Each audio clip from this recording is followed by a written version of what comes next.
Ever imagine yourself at a fundraiser in San Francisco, rubbing shoulders with all these political powerhouses.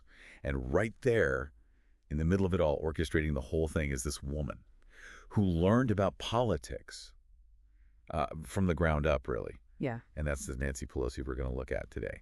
So you sent us this fascinating NPR episode about her journey. Yeah. And we're going to unpack her tactics and strategies. You know how she became such a powerful figure in American politics? Yeah, it is pretty fascinating how, her story, it isn't like she was an overnight success or anything like that. It's like going way back generations to like the streets of Baltimore. Wow. Where she saw machine politics, firsthand. Machine politics. Yeah, that sounds like something from way back in the day. Yeah, like picture it, these organizations, almost like well-oiled machines, right? Okay. And they controlled votes, resources, all through this network of favors and influence. And her dad, he was the mayor of Baltimore. He was like a key player in all this. And it wasn't just that she was like watching from a distance. Like there's this story about a favor file that her family kept. Oh, yeah, absolutely. It wasn't just like you do something nice for somebody. It was much more than that. Like, picture this. People coming to their door. All sorts of requests. Everything from fixing a streetlight to needing help getting a job. The D'Alessandros, they'd lend a hand. But they kept track. Really? Meticulously recording it all in this file. So election time rolls around. That file, bam. It was a powerful tool for getting votes. Wow. It was a transactional kind of politics, but it taught her something. It's all about building a loyal network, understanding what people need, her constituents. So she's learning about power dynamics. Yeah. About building alliances from a really young age. Right. This is like the family business. Yeah, it really was. And then, she makes the move to San Francisco, starts her own political career. And what's interesting is she didn't just jump right into the spotlight. It was years of behind-the-scenes work. Mastering the nuts and bolts, It's like, if you want to build a skyscraper, you got to start with a solid foundation. Exactly. Stuffing envelopes, organizing events, fundraisers. It might seem boring, but she was learning the ropes, building connections, understanding how things work, all before ever running for office. That's so different from what we see a lot today. Oh, totally. Where it's like, jump in, lights, camera, action. Yeah. She really took that foundation building thing to heart. Like that was a Baltimore lesson. Yeah. And then when she finally did step into that political arena, she had this huge advantage because of it. So 1987, she's 47 years old. Okay. Gets elected to Congress. But even then, it wasn't easy. Can you imagine being told, you can't speak on the House floor, you're a freshman? That's unbelievable, especially now. But I guess for women back then, that was just the reality. It was a different time. And the expectation was sit there, be quiet, observe. But Pelosi, she was never going to be silenced. No way. One of the first things she does is address the AIDS crisis. Wow. That was bold, especially with all the stigma around it then. Yeah, it really shows that even when you're facing limitations, there are still ways to make your voice heard. Yes. Especially if you're willing to challenge the status quo and be bold. That willingness to stand her ground became a hallmark of her leadership. But it was her understanding of power. You know how it works? That really got her where she is. Like, think about this. She goes for a seat on the Appropriations Committee. Now, for those of us who aren't, political experts, what's so important about the Appropriations Committee? It's where the power is. That's the committee that controls money, how the government spends it. What programs, what projects. Getting a seat on that committee wasn't just about speaking up. It was about influence. Yeah. Money, that's the fuel that makes the whole political machine go. So she's not just playing to win. Right. She's trying to change the game. That's it. Oh. And that's where her Baltimore days come full circle. Remember those favor files? She took that idea and made it bigger. Huge. Yeah. She became this fundraising powerhouse. Yeah. Using that money to support people who are on her side, solidify her position, get her agenda moving.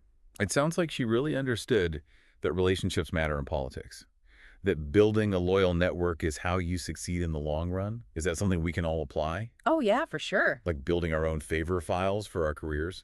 That's a great analogy. And, what's really fascinating is how she balanced all that maneuvering, the strategy, with her progressive principles. Because you could look at all this focus on strategy and think, oh, it's all about personal ambition.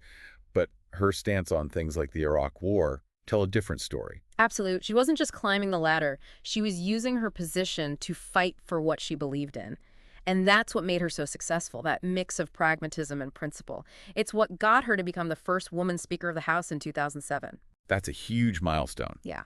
But her story definitely didn't end there. Like the challenges she faced, especially during the Affordable Care Act, that really tested her leadership. But we'll get into all that in the next part of our deep dive. You know, the Affordable Care Act, that was a huge moment for her as Speaker. It was like where political strategy and personal beliefs Oh, yeah. really clashed. Yeah.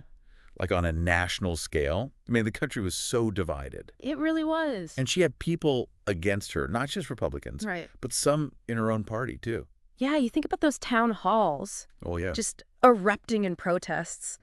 And the media just all over it. All the pressure from lobbyists. It Yeah. was like a political pressure cooker. And then you've got that quote from Sue Davis, Oh, right. the correspondent from NPR, Ooh. about Pelosi's stance. She said, "It is not your job to perpetuate your own self in Congress. You're here to advance policies that are going to help this country." Yeah, it shows how deeply committed she was. Yeah. It wasn't just about playing politics or protecting herself. She was willing to risk it all. Her position, her majority, Yeah. to fight for what she thought was right. She understood that being a leader isn't just about holding on to power. Exactly. It's about using it to actually make a difference. Right. Even when everyone's against you. Totally. And in the end, she got that bill through She get. by the skin of its teeth. Yeah, just barely. 7 votes. It shows you how tough she was, Mm-hmm. how well she could negotiate, find compromises, keep her party together even when things were falling apart. Yeah. But that win, it came at a price. She became this target, especially for the Republicans. Those ads that they ran against her, the Oh, ones John Dennis talked about, making her out Yeah. to be some kind of radical. yeah. It's kind of scary how politics can be like that. It really is. Like how someone can become this symbol, this Yeah. caricature, just totally twisted by the other side. Like that Exorcist ad. Oh, gosh, I remember that one. Putting her face on Yeah. just to make people afraid of her. Yeah, it's messed up. It shows you that even when you win in politics, there can be a personal cost. For sure. But she never really seemed to break. Never lost sight of what she was doing. She was so resilient, Yeah. bouncing back from all these attacks. That's where you see her long-term strategy. Right. Ila Povich said it best. You don't look at a victory through the lens of what happens today. You have to look at where it is 10 years down the line. Yeah. Pelosi was always thinking ahead, knew there would be setbacks, but the important thing is to keep moving forward. And her fundraising. Oh, yeah. She was amazing at it. The best. It was real. One of the best fundraisers the Democrats have ever had. It wasn't just about the money, though, was it? No, it was what the money represented. Oh, God. Power, influence, the ability to help her allies, Right. make sure her party had what it needed to succeed. She understood that money makes politics go round. It's the fuel that keeps the whole thing running. And she made sure her side always had a full tank. That's for sure. So by 2018, when she's back as Speaker, Yeah. she's a total pro, Yeah. a master of the game. Yeah. But now there's a whole new set of challenges. Yeah. A new group of Democrats. Yeah. More progressive. Right. Louder. Not just going to follow the old ways. Yeah. Like Alexandria Ocasio-Cortez. Yeah. Changing things up. Yeah. Demanding action. It was a real test for her. Yeah. Could she handle this new political landscape? Yeah. Manage all this tension within her own party? Exactly. Keep everyone together. A lot of people were wondering if she could, That's a question we all face, I think. in our own lives, Yeah. our careers. How do you deal with things changing, all these different viewpoints? Right. And still reach your goals. You Yeah. have to realize that being a leader means constantly evolving, Mm-hmm. adapting. Pelosi, she showed her skills again. Yeah. She made concessions, used committee assignments, like rewards and punishments, Wow. even agreed to term limits Wow. to navigate those rough waters. It seems like she just knew instinctively how to use power, Yeah. when to be tough, when to give a little, when to appease, when to take charge. She was so good at understanding people, Yeah. reading situations, figuring out what makes people tick, knowing what they'll do next. That's a skill that goes way beyond politics. It really does. Whether you're running a team, making a deal, or just dealing with family. Yeah, Understanding power and influence is a big deal. absolutely. And as her time as leader was coming to an end, people started asking, Yeah. did she stay too long? It's a question that comes up a lot. It does. And the NPR episode even talked about it. Yeah. Presented both sides. Some people said she should have stepped down sooner, Yeah. that it was time for someone new. Right. Give others a chance. Others said she was needed, Yeah. especially with all the chaos in politics. Experience matters. That's a tough question. It really is. No easy answer. It just shows how much of an impact she had. Yeah. That even after she's gone, people are still talking about her legacy. Right. Makes you think about your own life. It does. How do you know when it's time to move on? To let someone else take the reins. It's something to think about. Yeah, especially when you're trying to be a leader For sure. and be successful. Yeah. Her story really makes you think about leadership Yeah, it does. and what it means to leave a legacy. Mm-hmm. Like we've talked about her strategy, how Right. tough she was, how she adapted when things changed. Yeah, she was good at that. But what's the takeaway for us Oh, that's a good question. listening to all this? Hmm. What can we learn from Nancy Pelosi?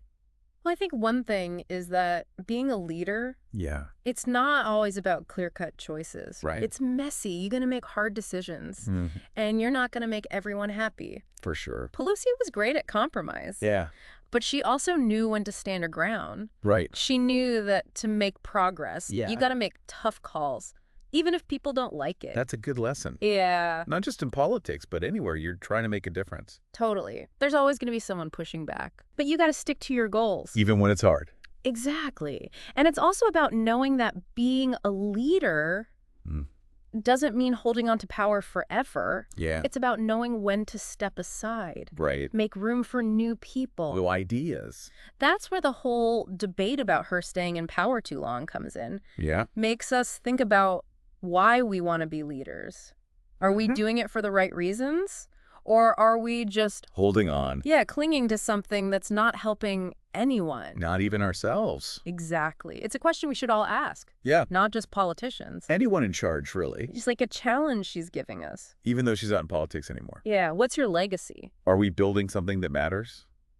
Something that lasts? Yeah, It's a lot to think about.